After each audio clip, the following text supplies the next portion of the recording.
परम श्रद्धेय स्वामी जी, समय बचाने के लिए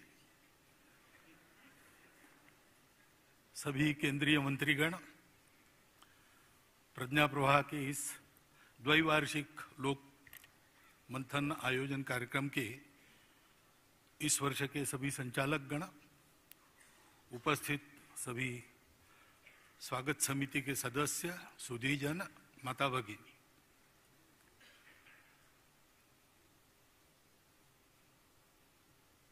वैसे कार्यक्रम का समय भी समाप्त हो रहा है और समापन में कहने के लिए कुछ बचा नहीं है,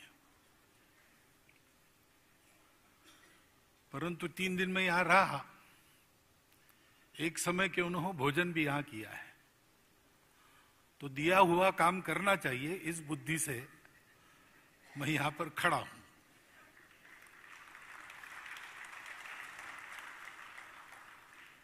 लोक, सृष्टि और धर्म,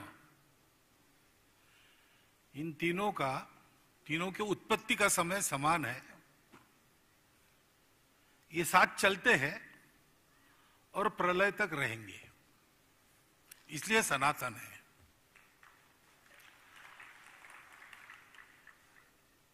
क्योंकि ये तीनों साथ है तो अस्तित्व चलता है। एको हम बहुश्याम ऐसी इच्छा करके जो उत्पन्न हुआ है, जो अभी स्थित है और कभी आगे जाके लय भी जिसका होने वाला है, वो इन तीनों के सहारे चलता है। अब ये बात जब हम कहते हैं, ऐसी बातें अगर हम कहते हैं, तो अपरिचित व्यक्ति की पूछेगा कि आप भारत से आए हो क्या? क्योंकि ये बात हमारे पूर्वजों ने पहचानी है।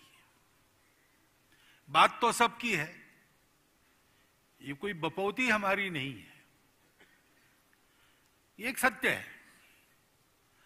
लेकिन इस सत्य को हमारे पूर्वजों ने पाया क्योंकि उन्होंने खोजा, बाकी दुनिया ने खोजा नहीं, उन्होंने खोजना बंद कर दिया। अभी इतना सारा मंथन अपना हुआ, ये इसके पहले भी ऐसे विचार हुए होंगे, तो सब में एक बात तो ये क्यों होता है? आनंद के लिए होता है, सुख के लिए होता है, संतोष के लिए होता है। उसकी राह में जड़ चेतन चराचर सृष्टि भटकती है, तो उस सुख को पाने के लिए सब लोग जाते हैं। अब कुछ पाना है, खोजना है, तो साधन तो अपने प्रकृति ने जो दिए हैं हमको, वो सब बाहर देखने वाले हैं, तो पहले तो बाहर ही खोजा जाता है। लेकिन बाहर खोजते हैं तो एक बात पता चलती है कि बाहर खोजने से मिलता नहीं, कभी लगता है मिला, लेकिन वो फीका पड़ जाता है, शाश्वत सुख नहीं मिलता, वो बाहर नहीं है। लेकिन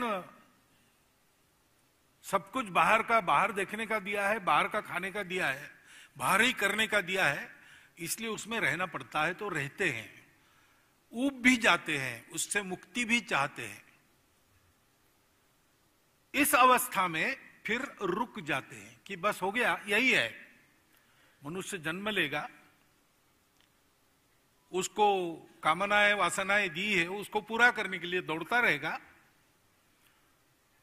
कभी ऊब कर बैठ जाएगा, विरक्त तो हो जाएगा, कूढ़ेगा मन में, आनंद संतोष तो मिलेगा नहीं, एक दिन मर जाएगा, ऐसा मानकर रुक जाते हैं। हमारे पूर्वज रुके नहीं, उन्होंने जो बाहर नहीं मिला तो अंदर खोजा, और फिर उनको ये बात मिली, अस्तित्व की एकता का सत्य उनको प्राप्त हुआ, और उनको ध्यान में आया कि जो कुछ है वो वही है, दूसरा कुछ नहीं है। उसको है इच्छा कि अलग अलग रूप में आविष्कार हो, इसलिए विविधता है। वो कुछ देर तक चलती है, उसके बाद एकता ही एकता है। इसलिए वो मिथ्या है। मिथ्या है झूठ नहीं, गलत नहीं, एक स्तर तक वो चलती है, उसके बाद नहीं चलती है। उसके बाद तो एकता ही एकता है। एकता शाश्वत है, पहले भी है, अभी भी है, बाद में भी रहेगी। विविधता में भी एकता है, खोजो तो, क्योंकि एकता ही से ही सारा हुआ है।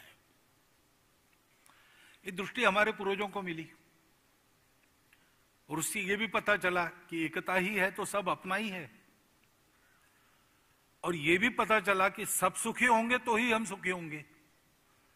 Maximum good of the maximum people, ऐसा होने के बाद भी जो मिनिमल बचेगा वो बाकी लोगों का जीना हराम करेगा, अगर अभाव में है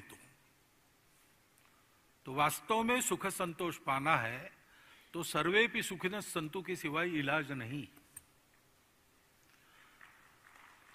अब ये उनको बोध हुआ, इसको व्यवहार में लाने के लिए जो उपकरण चाहिए वो बहुत बड़ा उपकरण चाहिए, और उन्होंने उसके लिए भारत की निर्मित की। भारत बना कैसे? हमारा ये जीवन सनातन है, इतिहास ने आंखें खोली तब भी हम मिलते हैं, और तब जैसे मिले थे, आज कपड़े बदले हैं, खाना बदला होगा, कुछ बदला होगा, लेकिन अंदर का हम, अंदर के हम वैसे के वैसे आज भी मिलते हैं। दूसरे कहीं नहीं मिलते, यहां मिलते हैं।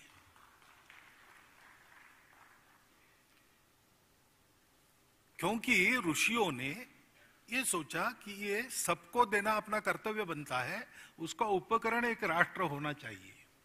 तब से चला आया हुआ ये सनातन राष्ट्र है। भद्रम इच्छन्त ऋषय सुरविदा तपो दीक्षा मुख से दुरग्री ततो राष्ट्रम बलम ओजश्च जातम। ये ऋषि कहां रहते थे? वनों में रहते थे। ऋषि गृहस्थ थे, खेती करते थे। अरण्यों में और कृषि में जो जीवन का अनुभव हुआ, उससे हमारे लोक, हमारे शास्त्र सबकी उत्पत्ति हुई। कितना बड़ा उद्यम हुआ होगा उस समय भी। हिमालयम समारभ्य यावद इंदु सरोवरम, पूरी भूमि में तब से आज तक व्यक्ति साक्षर है कि निरक्षर है, दरिद्र है कि लक्ष्मीपति है, कौन से व्यवसाय में है, कौन से घर में जन्मा है, सबको ये बात पता है जो हमारे ऋषियों को पता थी। अनुभूति नहीं होगी, जानकारी है। अनुभूति नहीं होगी, संस्कार है। संस्कार है इसलिए व्यवहार है। किसने ये पहुंचाया है घर घर? लोग अपने घर बार सहित गांव छोड़कर बाहर निकले।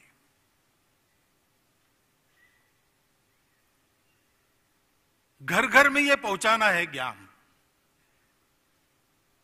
विद्या अविद्या दोनों, आध्यात्मिक आधार पर जो विज्ञान हमने देखा, उसके आधार पर जो जीवन व्यवहार ने सोचा, सब जगह पहुंचाना है। ये सब लोग गए हैं। जिनको आज हम वनवासी आदिवासी कहते हैं, जिनको आज हम घुमंतु कहते हैं, ये कोई परिस्थिति के चलते वहां नहीं पहुंचे। ये व्रत के रूप में उन्होंने ग्रहण किया है। जंगल में रहने वाले हमारे जंगलों के ट्रस्टी रहते थे। समाज हमारा स्वशासित था, स्वायत्त था। तो राजा के पास कुछ मर्यादित काम थे, शासन कुछ एक मर्यादित काम करता था। अधिकांश समाज अपने बलबूते चलता था। तो जंगल के ट्रस्टी वनवासी थे, वो जंगल की रक्षा करते थे, जंगल को बढ़ाते थे। समाज को जब जितना चाहिए उतना उपयोग योग्यता की मर्यादा में करने देते थे, बाकी नहीं करने देते थे। धर्म से चलता था।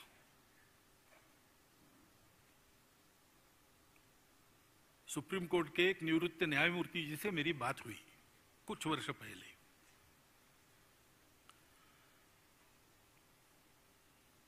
और अपने पूर्व राष्ट्रपति प्रणव दा से भी मेरी बात हुई इस विषय को लेकर। मैंने उनको पूछा कि जूरिस्प्रूडेंस ये अपना है क्या? दोनों का उत्तर था अपना नहीं है। मैंने पूछा अंतर क्या है? तो बोले ये रूल ऑफ लॉ है। कि रूल ऑफ लॉ कहां से आया? फ्रांस के विलियम द कॉन्करर ने इंग्लैंड पर आक्रमण किया। एंग्लो सैक्सन लोग वहां रहते थे, नॉर्मन और सैक्सन दो प्रकार की और जमातें थी। उनको नामोहरम करके इंग्लैंड कब्जे में आया, तो राज्य तो बन गया उसका, लेकिन बाकी प्रॉपर्टी तो सारी जनता के पास थी, पहले से जैसी थी। तो उस पर स्वामित्व अपना होना चाहिए, इसलिए विद्वान लोगों को खरीदकर उनकी मंडली को उन्होंने और विचार करने के लिए प्रवृत्त किया। उन्होंने एक बनाया रूल ऑफ लॉ। लॉ यानी king can do no wrong. हमारे देश में इन सारे संसाधनों पर समाज का स्वामित्व था, परंतु विदेशी शासक आए, खासकर अंग्रेज आए, तब ये सारा उन्होंने अपने हाथ में लिया, क्योंकि उनको यहां से माल ले जाना था, रेवेन्यू ले जाना था। उसके चलते धीरे धीरे इस स्थिति में हम पहुंचे कि आज हमको बताना पड़ता है कि ये हमारे हैं। अरे है, ये बताने का विषय हो, ये हमारे लिए बहुत दुर्भाग्य की और थोड़ी सी शर्म की भी बात है। परंतु शर्म भी बताने पर आती है, क्योंकि ये भी बताया नहीं गया कि हम एक है। हमारे इतिहास को विस्मृत कर दिया गया, सब कुछ व्यवस्थाएं हमारी तोड़ दी गई। और इसलिए एक जो विमर्श बनता है वो स्वस्थ नहीं बनता। वो स्वस्थ विमर्श बने, इसलिए हमारा लोकमंथन है। परंतु और एक बात ध्यान में रखनी पड़ेगी कि ये जो सब कुछ हुआ उसका कारण केवल विदेशी आक्रांता नहीं है। विदेशी आक्रांताओं की तो ये औकात नहीं थी कि वो हमको जीत पाते, आज भी नहीं है, तब भी नहीं थी। हम अधपतित हुए। दीर्घकाल इस प्रकार से समृद्ध, समर्थ, सुरक्षित और प्रतिष्ठावान जीवन जीने के बाद कैसे होता है पता नहीं, लेकिन ऐसे होता है, हमको विस्मरण हो गया। हम कौन हैं, हम क्या करना चाहते, जीवन ध्येय क्या है हमारा। मध्य युग के नाटक वगैरह पढ़ेंगे आप, संस्कृत नाटक मृच्छकटिक जैसे, तो आपको ये चित्रण मिलेगा। महाभारत की कथा में थोड़े थोड़े और इसके कुछ मिलते हैं प्रसंग, जिससे लगता है कि समाज जरा गिर रहा है। और वो गिरना क्या हो रहा है कि हम आपस का रिश्ता भूल गए।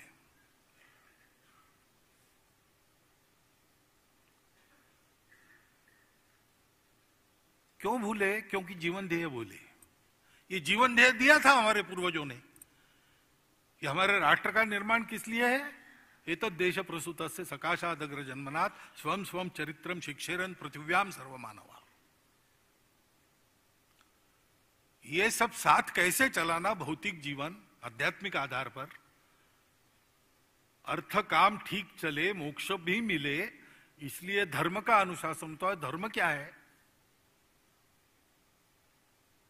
इतनी सारी विविधता है, लेकिन इसके एकता को मन में रखकर कैसे व्यवहार करना, ताकि सब अपने अपनी विविधता को सुरक्षित प्रतिष्ठित रखकर साथ मिलकर चले।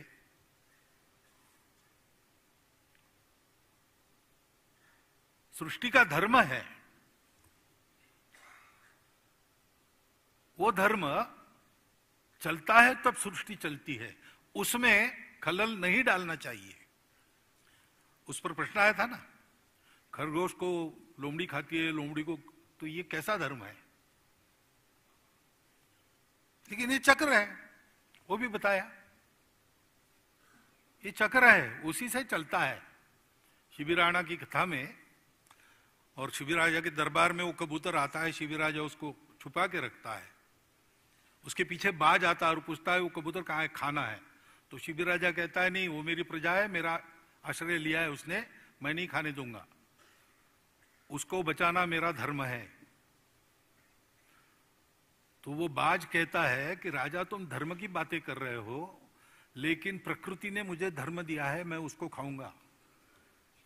मेरा धर्म समाप्त करके तुम अपना धर्म रखना चाहते हो, यह धर्म नहीं है, यह धर्म है। और शिबिराणा कहता है कि तुम्हारी बात ठीक है, तुम्हारा वो धर्म है, मेरा ये धर्म है। तो रास्ता ऐसा है कि तुमको कबूतर ही खाना चाहिए, ऐसा नहीं मांस खाना है, तो वजन के बराबर मांस मेरे बाह का ले लो। अपना देकर धर्म की रक्षा करना सृष्टि का धर्म है। खेती में मेंढकों को काम है, वो कीड़े खाते हैं, तो फसल पर बीमारी नहीं आती। एक बार किसान गए विनोबा जी से मिलने, और उन्होंने कहा कि वो आजकल बीमारी बहुत हो गई फसल पर। तो विनोबा जी ने कहा और मेंढक बेचते जाओ, और मेंढक बेचते जाओ, क्योंकि वहां से लेबोरेटरी के लिए मेंढक पकड़कर दिए जाते थे। तो विनोबा जी का कहना था कि मेंढक के कारण वो कीड़े समाप्त होना बंद हो गया, क्योंकि मेंढकों को आपने दे दिया उधर, तो बीमारी बढ़ रही। अब मेंढक हिंसा कर रहा है कि नहीं, कीड़े खाकर हिंसा कर रहा है, लेकिन उस हिंसा के कारण बहुत सारी बातें बच जाती है। सृष्टि का धर्म है, उस चक्र को पहचान कर उसके साथ चलना, तो हम सब सुरक्षित रहते। सृष्टि भी फलती फूलती है, हम इस प्रकार देते हैं, वो हमको देती है। इसका चक्र का उल्लेख हुआ, यज्ञ चक्र, एवं प्रवर्तितम चक्रम नानुवर्त्युयते महे, बताया। ये सारा धर्म सिखाना दुनिया को, ये हमारा जो जीवन ध्येय था, हम भूल गए। हमने आपको अपने आप को मर्यादित कर लिया, मर्यादित कर लिया इसलिए भूल गए इसलिए फिर संबंध टूट गए, संवेदनाएं बंद हो गई, स्वार्थ आ गया। और इसके चलते हमने ही धर्म के नाम पर बहुत अधर्म किया है। इसलिए स्वामी जी ने जब कहा कि प्रकृति, संस्कृति और विकृति, तीन आयामों में चलने वाला लोग प्रकृति के अनुसार संस्कृति की ओर बढ़े, लेकिन विकृति की ओर न जाएं, ये भी देखना पड़ता है, वो देखा नहीं गया। इसके कारण हम दुर्बल हो गए और मुट्ठी भर लोगों के भक्ष्य बन गए।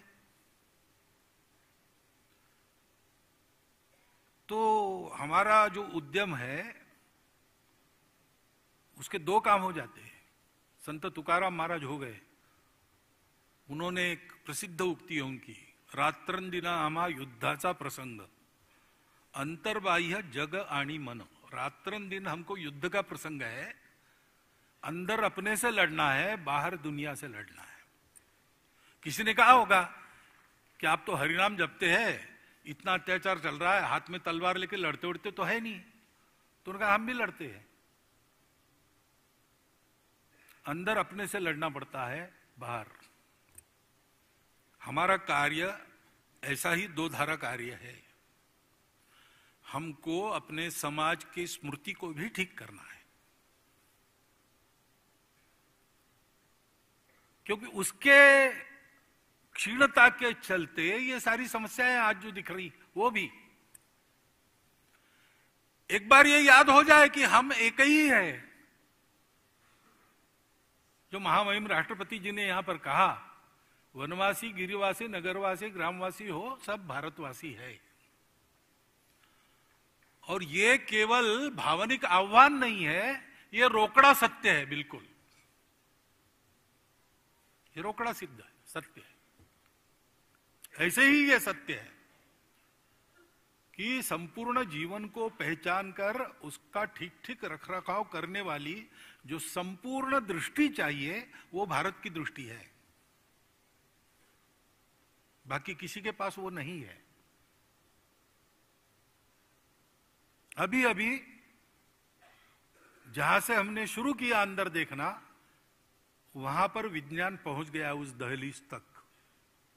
आजकल कुछ शास्त्रज्ञ ऐसा कह रहे हैं कि everything started with the pre existing universal consciousness, यहां तक वो आ गए। अभी तक कणों की बात करते थे, जड़ता की बात करते थे, अब कह रहे जड़ता भी उपजी। पहले कहते थे कि चैतन्य उपजा जड़ता से, अब कहने लगे हैं कि नहीं, जड़ता का भी निर्माण हुआ चैतन्य से, और वो पहले से था और वो विश्वव्यापी है। अब ये उनका गणित कहता, उनकी थ्योरी कहती, इसकी अनुभूति उनके पास नहीं है। उस अनुभूति को रखने वाले आज भी भारतवर्ष में जगह जगह मिलते हैं।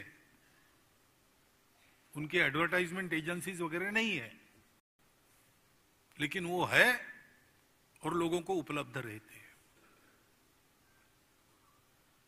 हमको ये करना है कि हमको भारत के इस विस्मृत अस्मिता को फिर से परिचित कराना है। तो ये बातें तो हो चुकी है, परंतु बात है हमारे लिए एक कठिनाई सबसे बड़ी ये है कि हम भी जो पले बढ़े हैं वो उसी पद्धति में पले बढ़े हैं जो इसकी विस्मृति कराती है। इसलिए कभी कभी हम भी कहते कि भारत का तत्वज्ञान विज्ञान सम्मत है। हमको विचार उल्टा करना चाहिए, विज्ञान भारत के तत्व से सम्मति पाकर रहे कि नहीं, वो दिन आने वाले हैं। धर्म अपना विज्ञान सम्मत है क्या? मैं कहता हूं कि विज्ञान धर्म सम्मत है कि नहीं। आर्टिफिशियल इंटेलिजेंस, आज वैज्ञानिक भी कह रहे हैं कि है तो सही, लेकिन इसके एथिक्स, तो एथिक्स की बात तो पहले आती है ना। शक्ति किसके हाथ में है? आपको आज सुबह ही बताया, विद्या विवादाय धनम मदाय। तो खलता और साधुता, फर्क किसका है? साधन सबके लिए है, कौन पाता है? उपयोग करने वाले की बुद्धि कैसी है, हृदय कैसा है? उस बुद्धि को, हृदय को तैयार करने वाला भारत का विचार है। हमको भी उसके साथ तादात्म्य, ये जो प्रश्न वगैरह आते हैं ना, वो क्यों आते हैं कि अभी भी हम उस चौखट में अपना विचार कर रहे हैं। ऐसे नहीं होगा, वो चौखट एकदम अलग है, भारत की अपनी चौखट है। उसमें तर्क को स्थान है, उसमें विवेक को स्थान है, उसमें अंधश्रद्धा बिल्कुल नहीं है। हमारे यहां फेथ नाम का शब्द नहीं है। वी डोंट बिलीव, हम स्वीकार करते हैं परीक्षा के बाद। संतः परीक्षान्यतर्थ भजन्ते। रामकृष्ण परमहंस को पूछते हैं कि आप बता रहे, आपने देखा है क्या? ऐसा पूछने वाला विवेकानंद बनता है। लेकिन उसके लिए तपस्या करनी पड़ती है, और तपस्या हमको करनी पड़ेगी। अभी हमारे लिए करणीय 10 बातें आई, लेकिन ये करणीय 10 बातें प्रत्यक्ष में तब आएंगी जब हम अपने से प्रारंभ करेंगे। सारी दुनिया के अच्छे विचार लेना है, भारत छोड़कर बाकी सब खराब ही है ऐसा नहीं है। क्योंकि जैसे वो रुक गए एक समय पर, महाभारत काल के कुछ बाद यानी कलयुग के प्रारंभ में कुछ शतकों में हम भी रुक गए। और इसलिए बहुत सारी विकृतियां आई। उस समय वो चले, एक भौतिक दिशा में चले, तो उधर से लेने लायक बहुत हो सकता है। महल तो युधिष्ठिर का बनाना है, लेकिन बुलाया मेक्सिको से मायासुर को, क्योंकि वह सबसे प्रवीण शिल्पी था। माया सभा की रचना उसने की, तो यह बात वर्जन नहीं है, परंतु यह ध्यान रखना है, निर्माण नया होगा, कपड़े नए होंगे, रूप नया होगा, परंतु आत्मा वही होगी, तत्व वही होगा, काम वही करेगा। और इसलिए हमको एक युगानुकूल रूप हमारे इस शाश्वत धर्म का, संस्कृति का देने के लिए चिंतन करना पड़ेगा। उसके लिए हम सबको पहले मूल से अध्ययन करके अपने विचारों को उस चौखट में बिठाना। हमें कुछ लोग ऐसे हैं ही, विशेषकर नई पीढ़ी को सोचना पड़ेगा। उधर से प्रश्न आएंगे बाहर से, उसके उत्तर हम देते बैठेंगे। ये खेल हमको नहीं खेलना है, क्योंकि व्यावहारिक धरातल पर और तात्विक धरातल पर हम जीत गए हैं, जीत गए हैं। हारने के बाद भी हार दिखानी नहीं है, इसलिए गाली देना बहुत होता है। ऐसा कुछ हो रहा है। अभी कुछ चुनाव हो गए ना कल परसों में, अब देख लीजिए, ये वहां चलता है। लेकिन हम जीत गए भाई। सारी दुनिया लड़खड़ाई है। 2000 सालों में जितने प्रयोग हो गए हैं, ईश्वर को मानने वालों के, न मानने वालों के, व्यक्तिवादी, समाजवादी, सब प्रकार के लोग प्रयत्न करके थक चुके हैं, लड़खड़ा रहे हैं, भारत की ओर देख रहे हैं। हमको क्यों उन प्रश्नों के जवाब देने हैं? उनके ग्राउंड में जाकर थोड़ी कबड्डी खेलनी है उनके नियमों से। हमको अपने ग्राउंड में दुनिया को लाना है।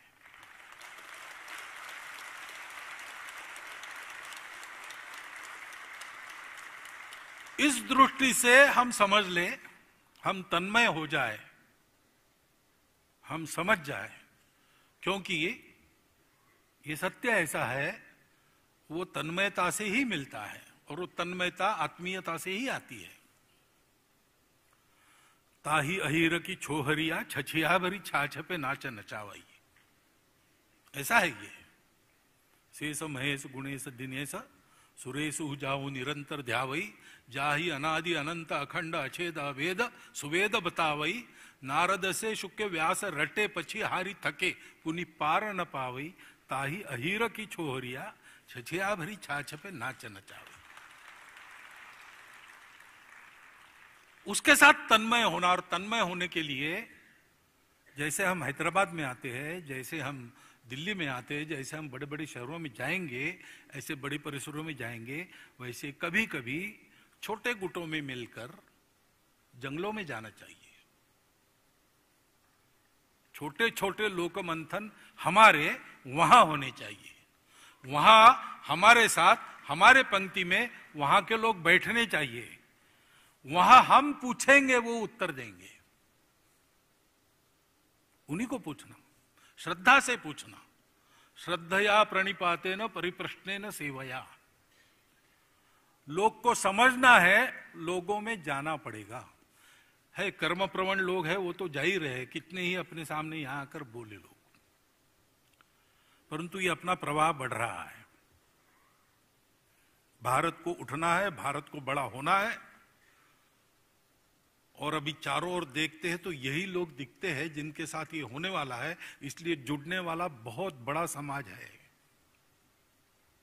उसको साथ लेकर हमको ये करना पड़ेगा, तो फिर जल्दी समझ में आएगा, पूरा समझ में आएगा। ठीक ठीक शब्दों में सब नहीं बता सकते, अंदर है, अनुभूति में है। ये अनुभूति का मामला है। ये हमको करना पड़ेगा।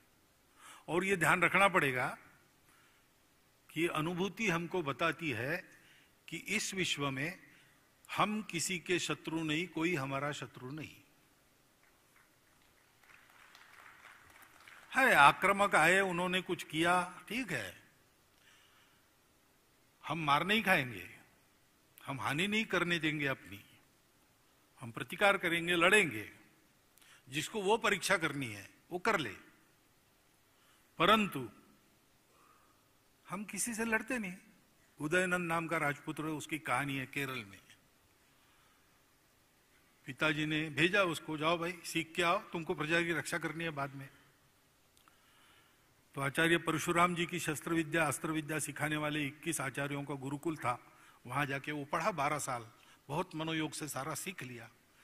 परीक्षा के लिए आया रंगशाला में, 20 आचार्य प्रधानाचार्य को आगे करके बैठे थे। पूछा उसने, परीक्षा लीजिए। तो प्रधानाचार्य ने पूछा कि परीक्षा लेते हैं, लेकिन क्या क्या परीक्षा ले, तुम्हारी कितना सीखे हो तुम 12 साल में? तो उसने कहा, आचार्य जी आपकी कृपा से मैं 10,000 लोगों के साथ अकेला लड़ सकता हूं। तो प्रधानाचार्य ने कहा, ऐसा करते हैं, तुम फिर कल आओ, ये तुमने बताया ना, तो कल हम सोच के परीक्षा लेंगे, कल आओ। तो चतुर था राजकुमार, समझ गया, फिर से यानी सप्लीमेंट्री में बुलाया, यानी फेल हो गए। तो सोचा उसने रात भर मेरी क्या गलती हो गई। फिर दूसरे दिन जाके कहा कि हाँ वो कल जरा मैं ज्यादा ही बड़बड़ा गया, 10,000 लोगों से लड़ना नहीं पड़ता, क्योंकि 10,000 लोग मार नहीं सकते, घेर कर भी मारेंगे आपस में ही टकरा जाएंगे। 10,000 कहां मार सकते एक आदमी को? वो अंदर के घेरे में जितने खड़े हो सकते हैं उतने ही मार सकते हैं, और वो 27 होते हैं। तो उसने कहा, आचार्य 27 लोगों से मैं लड़ सकता हूं। तो आचार्य ने कहा, बहुत आनंद की बात है, तुमको सोचने की दिशा मिल गई, तुम सोचो और फिर कल आओ। फिर दूसरे दिन सोच के गया तो बताया, कल भी जरा ज्यादा ही बोला मैं। ऐसा है कि 27 भी है तो भी एक समय तो एक से ही लड़ना पड़ता है ना। एक का मार रोकना, दूसरे को धौस बताना, तीसरे के पीटते हुए चौथे के बगल में से घेरे के बाहर निकलना, और एक बार बाहर निकले कि घेरा नहीं पड़ने देना, सामने हमेशा एक को ही रखना। तो मैं एक से बहुत अच्छा लड़ सकता हूं।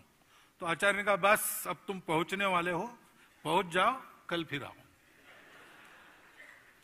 और उस दिन जब पहुंचा वो, तो उसने बहुत हृदय से क्षमा मांगी सभी आचार्यों को, कहा कि मैं ज्यादा ही बोल गया था, एक तो आपने मुझे मारपीट करने के लिए ये सब नहीं सिखाया, और मैं किसी से वैर भाव नहीं रखता हूं, तो मेरा कोई शत्रु नहीं, मैं किसी से लड़ नहीं सकता। लेकिन दुनिया में सब है, दुष्ट लोग भी है, तो वो अगर मेरी या मेरे प्रजा की हानि करना चाहे तो उनको रोक कर मैं अपने आप को और मेरी प्रजा को बचा सकता हूं, इतना मैंने सीखा है।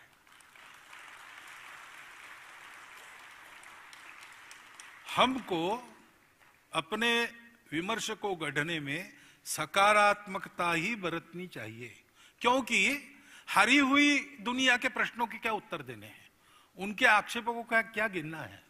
वो तो अपने लोगों को समझाना पड़ेगा, उतना बताना। लेकिन ये कैसा खराब है, वो कैसा खराब है, ये बताने की जरूरत नहीं। दो ही जगह बताना पड़ता है, किसी ने किसी के मन में कुछ भर दिया है, उसको निकालने के लिए बताना पड़ता है, और किसी बात के कारण हानि हो रही, वो बात लोग छोड़ दे इसलिए कुछ बताना पड़ता है। ये दो प्रसंग छोड़कर बाकी जगह हमको गलती किसकी क्या है ये बताने की जरूरत नहीं, सही क्या है ये बताना है। ऐसा विमर्श हमको गढ़ना पड़ेगा, क्योंकि आज सारे विश्व को प्रतीक्षा है, और विश्व के जो नेतृत्व करने वाले लोग हैं उनको कितनी है क्या, उनको भी है, लेकिन उनके फिर वेस्टेड इंटरेस्ट वगैरह सारी बातें रहती है। लेकिन समाजों में जाते हैं तो वहां उत्सुकता है, ये अनुभव आता है। लोग आते हैं मिलने के लिए, लोग पूछते हैं, देखकर अभिभूत होकर जाते हैं, उनको ये उत्सुकता है, उनको भारत से रास्ता चाहिए, भारत को अपना रास्ता पूरा पता हो जाए ठीक ठीक, इसके लिए हमको काम करना है। उसके लिए ठीक से विमर्श बने, इसलिए मंथन होना है। क्योंकि जैसा मैंने कहा, महाराज जी ने कभी कहा कि दही जैसा जम गया है, कठोर हुआ है। कुछ लोग हैं वो कहते हैं भंडा फोड़ दो, दही को फेंक दो। दही फेंक दिया तो मट्ठा भी नहीं बनेगा, कुछ भी नहीं रहेगा। बाकी घड़ों में तो केवल मदिरा ही मदिरा है, दही तो मिलने वाला है नहीं। इसी दही को मथना पड़ेगा,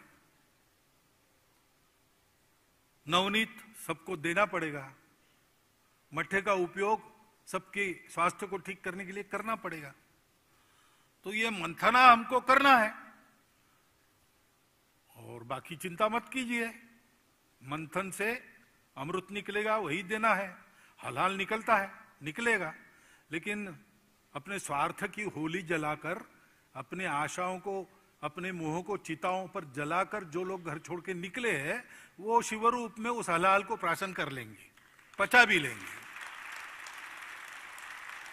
ऐसा वर्ग अपनी पूर्वजों की कृपा से अनेक रूपों में आज भारत में विद्यमान है। वो है इसलिए सब चल रहा है,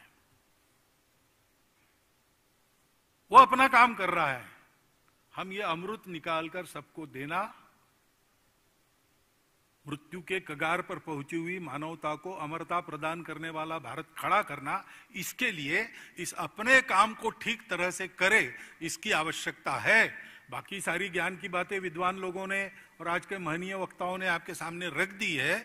मैं एक काम करता हूं जिसमें जमीन पर काम करना होता है, और वैसे भी मैं जानवरों का डॉक्टर हूं, इसलिए मुझे तो करने की बातें ज्यादा भाती है, ज्यादा समझती है। तो मेरी बुद्धि से करने के लिए कुछ बातें मेरे मन में आई, वो मैंने आपके सामने रख दी है। इसका आप ठीक से उपयोग करेंगे अगर योग गल गए तो, ऐसी आशा और विश्वास के साथ आपको धन्यवाद देता हुआ, क्योंकि इन 4 दिनों में मेरी भी बहुत ज्ञान वृद्धि हुई है, उसके लिए कृतज्ञता भी व्यक्त करता हूं, आपका धन्यवाद करता हूं और मेरे 4 शब्द समाप्त करता हूं।